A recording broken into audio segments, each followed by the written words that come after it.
If your boundary keeps getting misunderstood, here's the truth that I want you to know.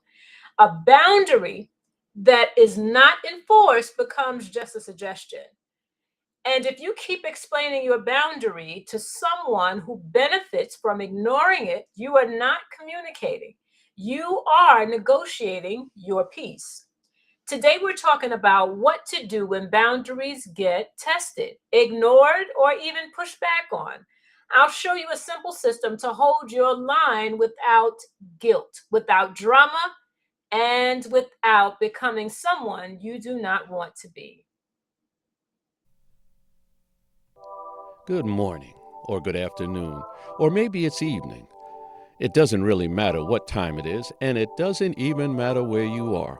We want to welcome you to Wholeness Wednesdays. So grab a cup of coffee or tea and join our host, Beatrice Hutchison, as we explore and experience our journey to complete wholeness.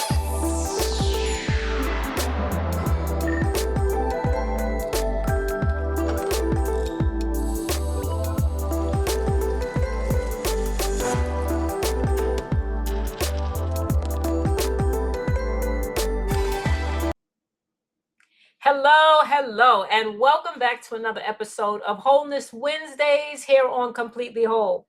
And I'm your host, Beatrice Hutcherson. And this month, for the month of April, we are talking about a relationship reset.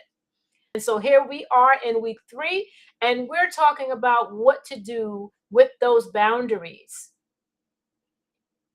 And next week, we're talking about how to repair and to rebuild trust, because healthy relationships require both boundaries and repair. So let's answer this question up front. What do I do when someone keeps crossing my boundaries? You stop repeating the boundary and start repeating the consequence. A boundary is not just what you say, it is what you will do. You communicate it clearly, follow through consistently, and reduce access if needed. You do not need to argue, you just need a plan. So let's normalize this. Boundaries often get tested. They do. That's just the truth of it. So boundaries, they get tested, and they usually get tested because people are used to the old version of you. They're used to you responding in the way that benefited them. Number 2 is that they benefited from your over availability, and they do not like discomfort is number 3. And then number 4 is they assume you will fold if they pressure you. So they feel like they can get you to not hold true to your boundary. Also, sometimes they are not intentionally bad, right? They're simply accustomed, right? Or they're not accustomed to this new way of life or these new boundaries that you put in place. But your job is not to manage their comfort. Your job is to protect your wholeness. There's a quote that says, "You teach people how to treat you by what you allow." Think about that for a moment.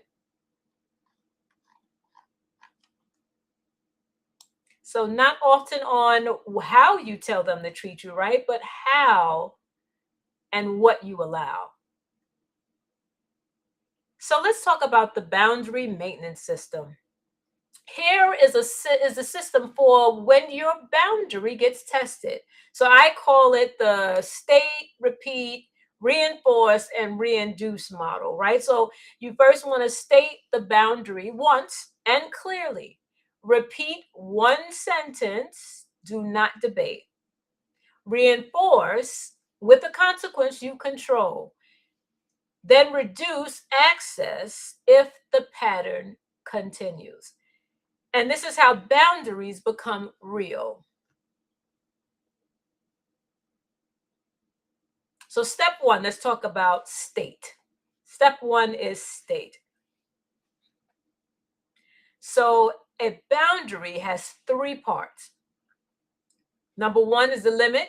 Number 2 is the condition. And number 3 is the action you will take, right? That's the consequence. So an example of this would be, I'm not available for calls after 8.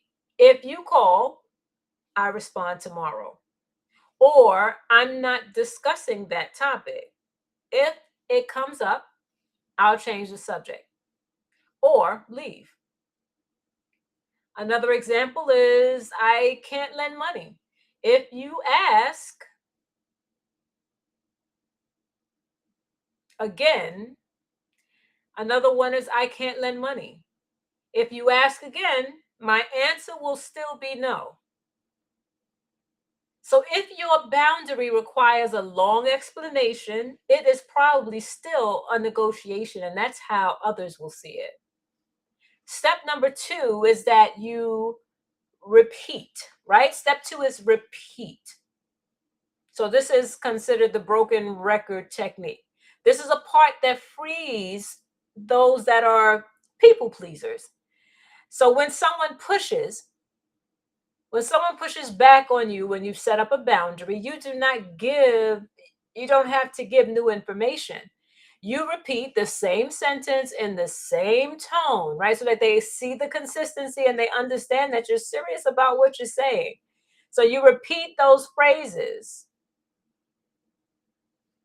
And here are some examples of what you could use. You can say, that doesn't work for me. And they say whatever they say to try to convince you, your same response, that doesn't work for me. Or you could say, my answer is no. And they can say, but, and your response is still the same. My answer is no. Another phrase as an example that you could use is, I hear you. And my answer is still no. Another phrase, I understand you feel that way. But my answer is still no. Your calm repetition is what closes the debate, right? So you state it clearly. They understand this is not a negotiation. It is not a debate. I have clearly stated what I will do. So now let's move on to step 3. Step 3 is reinforce. And so this is the consequence that you control. Here's the key difference between a boundary and a request. A request sounds like, please stop. A boundary sounds like, if it continues, I will do this. Consequences are not punishments, they are protective actions. Boundary consequences, some examples of that could be time boundaries, right? So in the area of time boundaries, you can say, or you could put this in place, if they text late, you respond the next day. That could be something that you say. Or if they call repeatedly, you silence notifications. Those are things that you could put in place for yourself to hold true and to enforce what your boundaries are. So the tone of boundaries, if they raise their voice, you end the conversation. If they use sarcasm, you pause and reschedule. The respect boundaries are, if they insult you, you leave. Very simple. If they gossip, you do not engage. You excuse yourself. For money boundaries, if they pressure you, you stop discussing it. If they keep asking, you use one sentence and end the conversation. Something important to know is that the consequence must be something that you actually do consistently. It's something that you have to commit to doing consistently. Step number 4 is reduce. And so here in talking about reduce is the access, the information, and the closeness, right? So you get to choose how much you share. This is where someone or some people get stuck because they think reducing access is mean, right? Or being unfair, or that they're slighting the person in some way. But reducing access is sometimes the healthiest step. Not everyone gets full access to you, and that's just how it should be. Here are 3 ways to reduce without drama. Number 1, you can reduce access to your time. And what does that mean? That means fewer calls, shorter visits, plan windows only, right? You have those those windows of time that you will give people access to you, or certain people access to you. Number two is that you reduce the access to information. You stop oversharing. You stop explaining or over explaining. You stop giving details they use or can use against you. Next, you reduce access to closeness. Step back emotionally. Keep the relationship polite but limited. Sometimes you have to put those limitations, those boundaries in place. The truth about boundaries is that they're not just words, they are filters for access. Now let's talk about the boundary ladder. And this is something you put in place when it keeps happening. So it's an escalation ladder. So you do not jump from polite to nuclear, right? So that you don't, as they say, go from one all the way to 100. So an escalation ladder that helps you to control how it escalates. So on level one, that's your clear boundary, right? That's the clear boundary statement. Your level two is to repeat the phrase only. Number three is that you enforce the consequence. Level four is that you reduce the access. And then level five is you seek mediation. So one, you make the statement, you state the boundary. Number two, you repeat the phrase only. That's what your boundary is. You're repeating it only. Level three is where you enforce the consequence. Level four is where you reduce access. And level five is where you seek mediation, right? Because you've already tried all that you can to keep it at a certain level. But then once it goes above that, then it's important that you seek for mediation or support or professional guidance if needed, right? So that's some sort of outside help.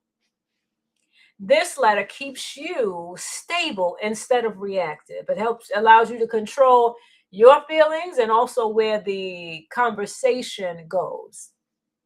All right, so let's do a demonstration together. So what we're going to do is we are going to do our little boundary script, right? And so I'll share you my board, my trusty board here.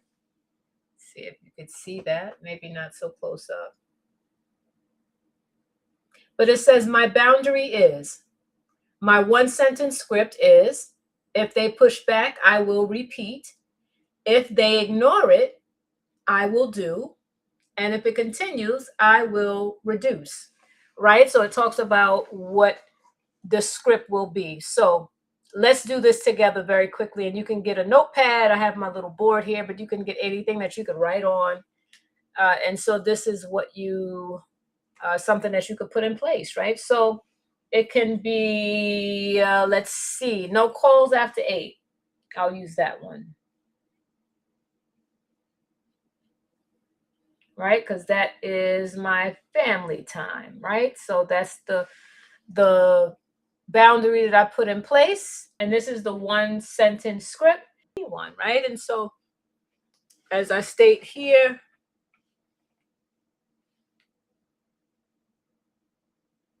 my boundary, no calls after 8. My one sentence is I'm offline after 8. I'll respond tomorrow. And if they push back, I will repeat, I'm offline after 8. I'll respond tomorrow.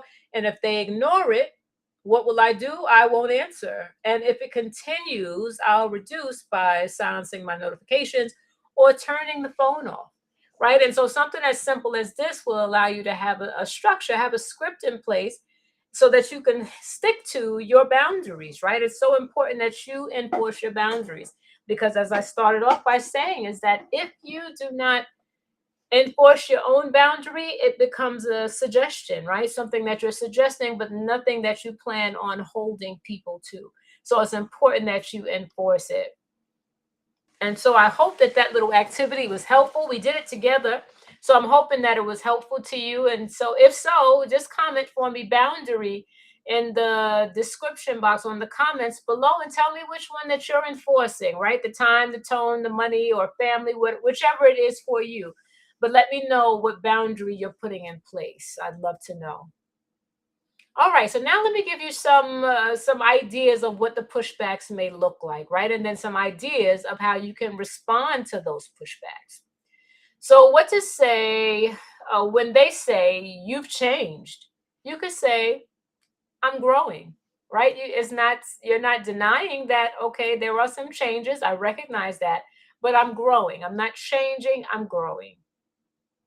When they say you're being selfish, you can say, I'm being reasonable with my capacity. When they say it's not a big deal, your response can be, it matters to me. When they say you're too sensitive, your response could be, this is my limit. When they say, but I need you, your response could be, I hear you. I'm still not able to.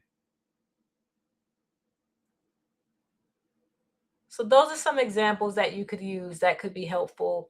And by no means do you want to close people off, right, and not be able to help, but you have to have your own boundaries in place, and you have to stick to your own boundaries for your own peace, for your own sanity, right? And so sometimes people will take advantage of our availability or the access that we give people to us, and then they end up depleting us of all of our energy, depleting us of all of our peace, and so we're not able to do the things that we need to do for our families, for our work, for whatever it is, even in our relationship with God, because they've overtaxed us, right? Or we're overtaxed, we're burnt out, we're overwhelmed.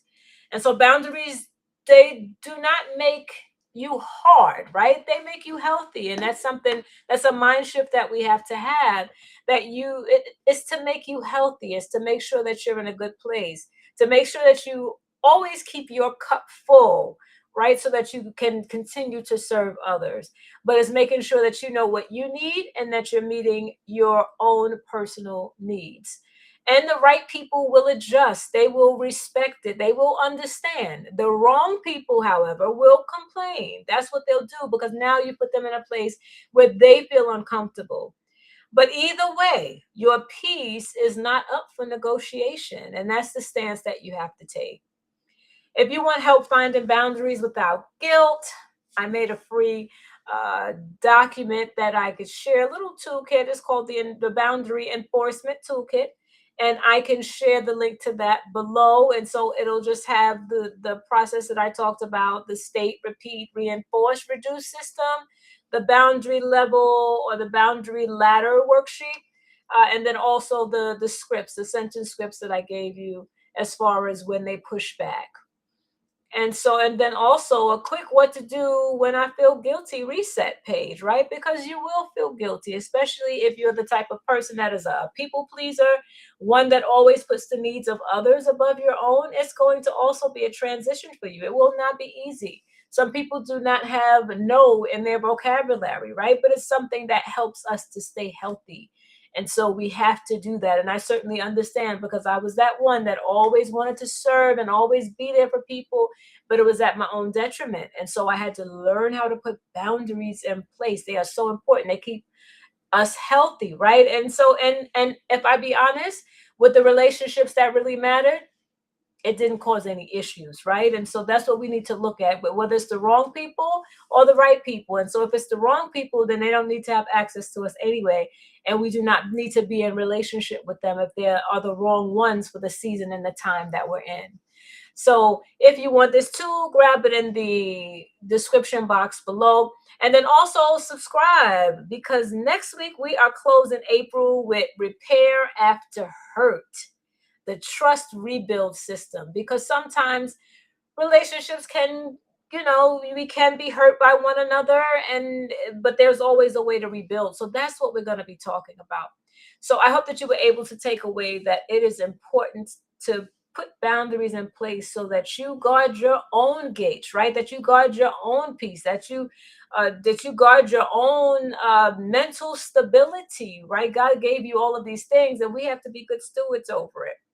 And so that was our focus today. And I hope you were able to glean and take away from that. And so, as we often do when we close, we repeat our declaration. So repeat after me. I am allowed to have limits. I do not have to over-explain. My boundary is loving and wise. I follow through with calm confidence. I protect my peace and my purpose. I am becoming completely whole. Wonderful. Thank you so much for spending this time with us tonight. And so my prayer for you is that you will be made completely whole in every area of your life, and that you will be able to put the necessary boundaries in place that allow you to protect your peace, your mental well-being, your emotional well-being, and ultimately your purpose, that will allow you to be good stewards over that which God has given you. Until next time, be made whole.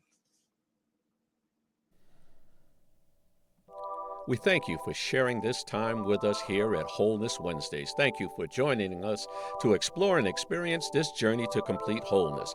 Please remember that we are only an email away. Your questions and input are welcome via bhutch@CompletelyWhole1.com. See you next time here at Wholeness Wednesdays.